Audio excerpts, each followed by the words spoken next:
Kayo pong nagkamali, don't lose hope. Pag-aralan natin kung anong mali. Kasi po, tayo are bound to commit mistake. Wala pong perfecto, si Jesus Christ lang.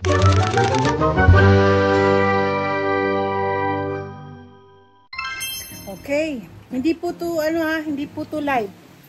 Ay, gusto ko lang pong nandito ang sarap ng feeling, oh. Ang sarap ng hangin. Habang kumakain ako ng schnitzel. Sabihin nyo at tanongin nyo nasa si Mister. Ayun. Ayaw niya iwanan yung TV niya. Ako gusto kong kumain dito. Pag summer ho,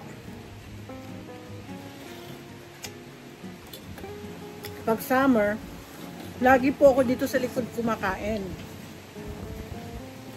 Kami, sasabihan ko minsan si Uchi, lalo pag weekend, dito ako. Kasi sarap-sarap tingnan yung aking mga halaman. Ay, wala na yung yung hydrangea ko, patapos na. Yung mga roses ko, nagputol-putol na po ako ng roses kahapon para tumubo na naman. Kasi yung banda doon ko, yung malaki-malaki, ganyan po kalaking rose. Ay nako, mamumulaklak na naman sila. Kaya lang ako, tingnan ko nga itong aking kangkong. May kangkong ako dyan eh. Maliit pa. Mukhang hindi ako successful sa kangkong ngayon. Last year hindi. Ewan ko bakit. Pag-aaralan ko, alam mo, anything that hindi po ako successful. Pag nag-aaralan ko ano ang aking mali doon. Kaya po, kayo pong nagkamali, don't lose hope. Pag-aralan natin kung anong mali. Kasi po, tayo are bound to commit mistake. Wala pong perfecto, si Jesus Christ lang. So, kung kayo laging achiever, lalo na mga achiever, may kakilala po akong achiever. Nakakagawa ng libro, parang ganun-ganun. Tapos one time, bigla siyang hindi ko alam kwento ko lang kasi nakwento lang ng mami ko, siguro tama, I don't even know, pero sa akin lang kasi during long time ago, wala pa yung mga mental health. Ito lang napapansin ko sa mga achiever. So akala nila all their life they will be an achiever. Pero hindi po. Lahat ng mga achiever po, they will undergo downfall too. Kaya lang, yung lang nga sa atin, pag marami ako kakilalang achiever, they really went down. Yung nga lang kasi minsan, they don't have Jesus Christ in their life. Okay? Ako, achiever ba ako? Hindi. Failure ako. Ilang beses po ako nag-fail. I'm happy that I met Jesus Christ after my dad died. Nakilala kong Panginoon. Nakakaano yung mental health talaga yan. Ito mga kakilala kong achiever na lang siya, nagkaroon siya ng isa lang failure sa buhay niya. Isang failure lang. Nag-commit po siya ng nagpakamatay. Yun po. Meron naman ako isang kakilalang achiever siya. Yung nga lang, sumobrang pagiging achiever niya na nakalimutan niya na ang galing niya, ang talino niya at lahat ng nakukuha niyang pera kasi naging successful siya. Naakala niya forever 'yun. Anong nangyari? Tapos sinabihan akong hindi I will never be successful. Least to be successful. Yung mga yun, sinabi niya ako. Naman marinig ko, nawala na yung mga taong sumisip-sip sa kanya. Sabi ko, ang daming sumisip-sip sa kanya nung araw. Kasi marami siyang pera, madali siyang kumita. Kasi matalino nga. Doktor pa. Hindi siya doctor as medicine. PhD. Ano nangyari? Wala. Naiyak nga ako pero ayoko siyang kausapin dahil pinatawag ko na siya. Pero tumutulong din ako, kahit na paano. Na, hanggang sa ano-ano siya. Ngayon, nasa ano na, in the mercy of the ano na siya ng family niya. Nawala po lahat. Kaya po tayo, yung mga failures noong araw, like na high school, ganun,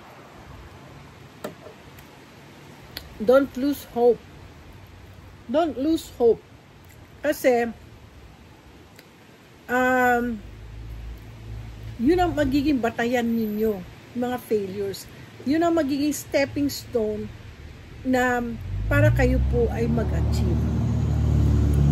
Ngayon po, wala pong Bible ko sa akin. Hindi ako makabili ng Bible.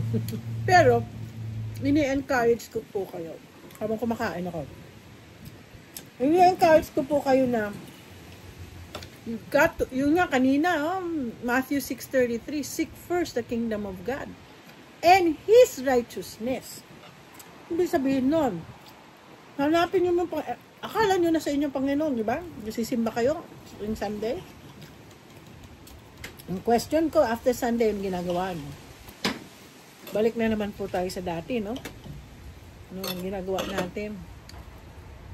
Hindi ko naman sinasabi, lumipat po kayo sa aming, we don't have religion. I go to non-denomination church. Kasi, why?